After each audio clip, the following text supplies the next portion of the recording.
I just love this season of Christmas, a time where I get the chance to, believe it or not, buying eggnog from Ingles, watching Charlie Brown Christmas, and being around certain family members.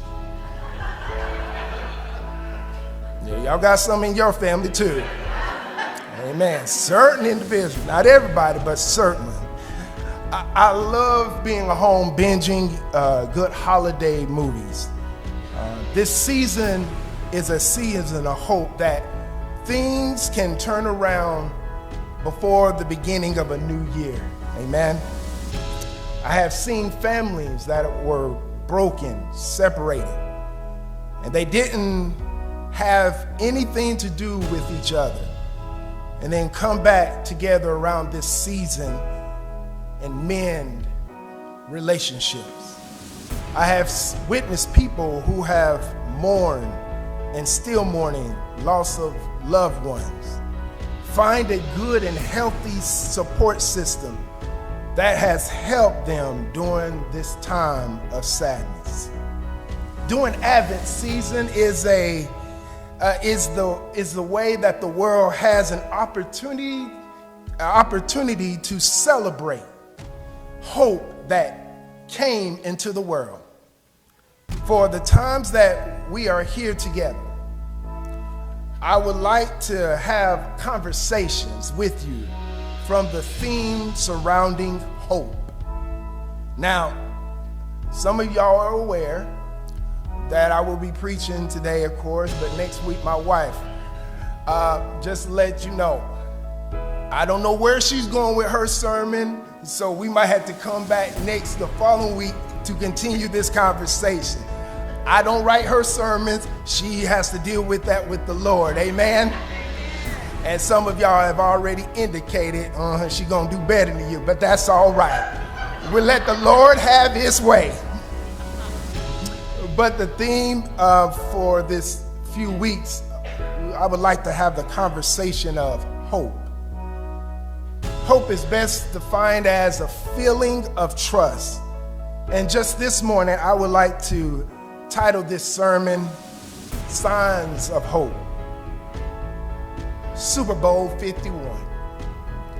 The year was 2017.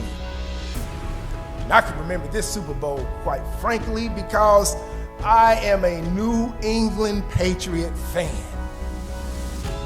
And this Super Bowl right here would have marked the 5th Super Bowl victory if New England was to win it.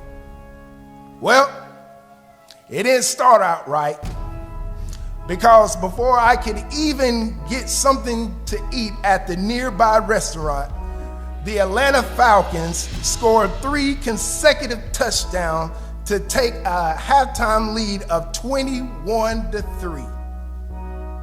Then they come back the next half and increased it into 28-3 midway in the third quarter. My wife, Janae Nicole Gordon, had the gall to say to me, "It's over." I had to say, it didn't look good for my team. And I can remember those words that came out of Tom Brady's mouth when coming out of the locker room at halftime. He said to the analysts that they just needed to score one time, and it would show us a sign of hope. Next thing I know, after being down 25 points, the New England Patriots scored 25 consecutive points to tie the game in the final seconds of regulation. Heading into overtime, New England received the kickoff after winning the coin toss and scored a touchdown to claim the title.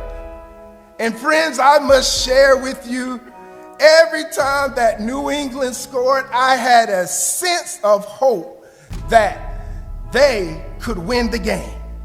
My wife at this point had already fallen asleep, but quickly woke up, because when New England scored the winning touchdown in overtime, I started screaming. Have you ever been there before? When that moment comes that shows you a sign of hope. It doesn't have to come from sports. It can come from anything that shows you a sign of relief. When those moments come, excitement starts to build up inside of you. As hope continues to grow, it is said it will make your belief stronger. God had showed in that moment that when there is oppression, now there could be freedom. When there is hopelessness, now there could be hope. When there was sadness, now there could be joy. God has a way to show hope for the weary, despite if a person is looking for hope or if a person is not looking for it. Amen. Let me just take a quick survey with you today. How many of you know that no matter what transpires in your life, that you still have hope in God, that He will be there with you?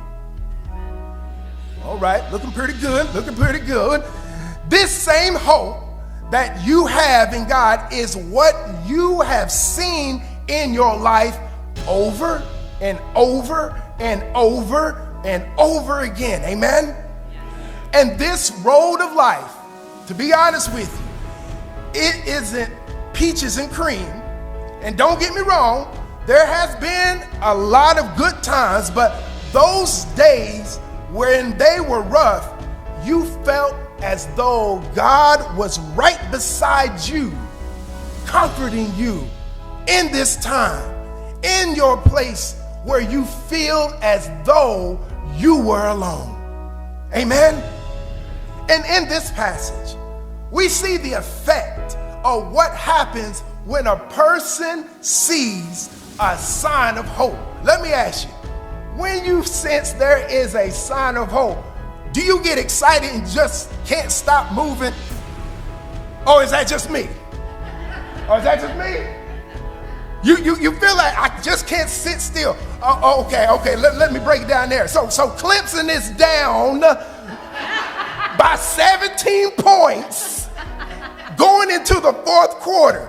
So me and you telling me you just sit there like, oh, they scored. You can feel that it's going to work out. It's working out. I didn't see it, but it's actually working out. Now, there are some of us, I hate to admit this, that just can't see signs of hope that God has laid out for them. Do you know anyone like that? Don't look, don't respond, don't look, because the person might be right next to you. Just look at me and blink. I get it, I understand, I got you, okay. No matter what comes their way alone in life, they have a way of feeling hopeless and that the situation will never clear up. And I would like to give you a word from the book of Frankie, which is my wife, my mother. She would say it like this: as long as you have life, hope still exists.